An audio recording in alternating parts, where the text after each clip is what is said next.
It was never my intention to read her diary. Even now, I try to tell myself that. I repeat it like a confession, hoping it will somehow erase the guilt. But the truth is, a part of me always wanted to know. My sister, Emily, died 3 years ago. Car accident. That's what everyone said. A tragic, ordinary ending to a life that was anything but ordinary. She was the kind of person who lit up every room, the one everyone trusted, the one who always knew what to say. But I knew something was wrong. Not at first. At first, I grieved like everyone else. I cried, I isolated myself, I tried to move on. But then, small things started to feel off. The way people avoided talking about the night she died. The way our parents would exchange silent glances whenever her name came up. And most of all, the locked drawer in her room. They told me not to touch anything. Said it would be too painful. But pain has a strange way of pulling you closer instead of pushing you away. One night, I couldn't take it anymore. It was past midnight. The house was silent. I walked into her room for the first time in months. It still smelled like her, vanilla and something soft I could never quite name. The drawer was exactly where I remembered. Locked. But Emily always hid spare keys. Always. It took me 10 minutes, but I found it taped under her desk. My hands were shaking when I opened the drawer. Inside was a diary. Black cover. Worn edges. It didn't look special, but something about it made my chest tighten. I sat on her bed and opened it. At first, it was normal. Entries about school, friends, random thoughts. Complaints about our parents, jokes about things that didn't make sense to anyone but her. I almost laughed. But then, the tone changed. Something feels wrong. That's what one entry said. No context. No explanation. I kept reading. I think someone is watching me. I paused. My heart started beating faster. At first, I thought it was just anxiety. Maybe she was going through something. But the entries became more intense.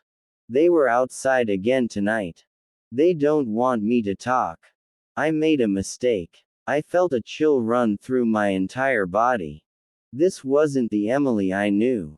This was someone scared, desperate, and hiding something. I flipped through more pages, faster now.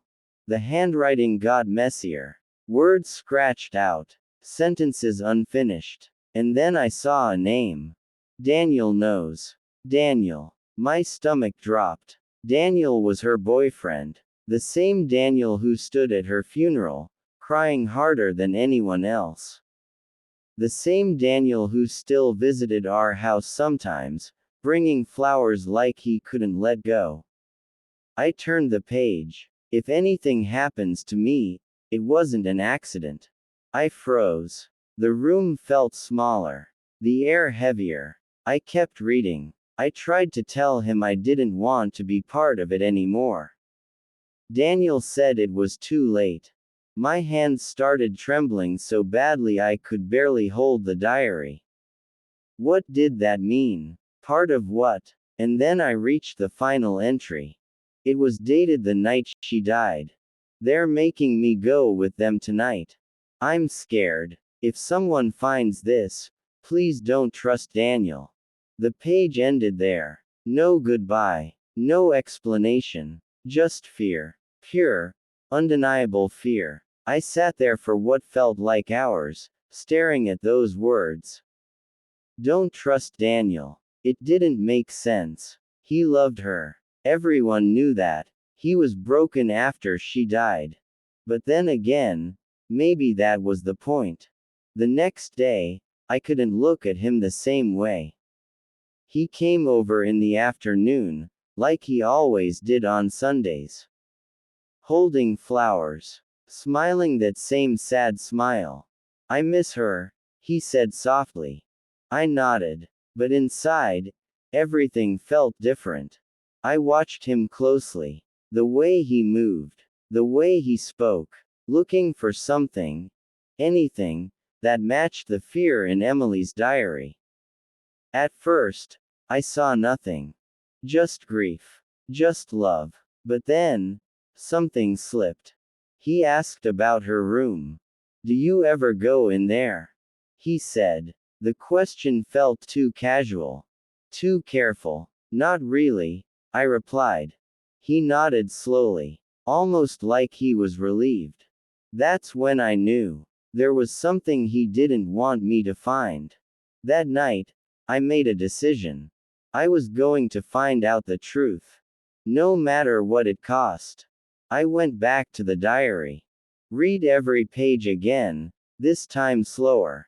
Looking for clues. And I found something. A location. It was mentioned only once, hidden in a sentence that almost didn't stand out. Same place near the lake. There was only one lake near our town. And suddenly, everything felt connected. The accident. The fear. Daniel. The next evening, I went there. It was quiet. Too quiet. The kind of silence that makes your skin crawl. I walked along the edge, my heart pounding in my chest. And then, I saw it. Tire marks. Faint, but still there. My breath caught. This wasn't just a place. This was where it happened. I stepped closer, scanning the ground. And that's when I heard it. A voice. Behind me. You shouldn't be here. I turned around slowly. It was Daniel. He looked different. Not sad. Not broken. Cold. How did you find this place?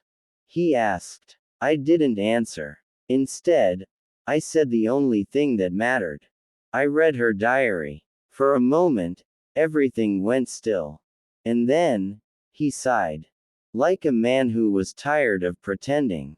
She wasn't supposed to tell anyone, he said quietly. My chest tightened. What did you do to her? He looked at me, straight into my eyes. And for the first time, I saw the truth. She got involved in something she didn't understand, he said. Something dangerous. What kind of something? He didn't answer right away. And that silence said everything.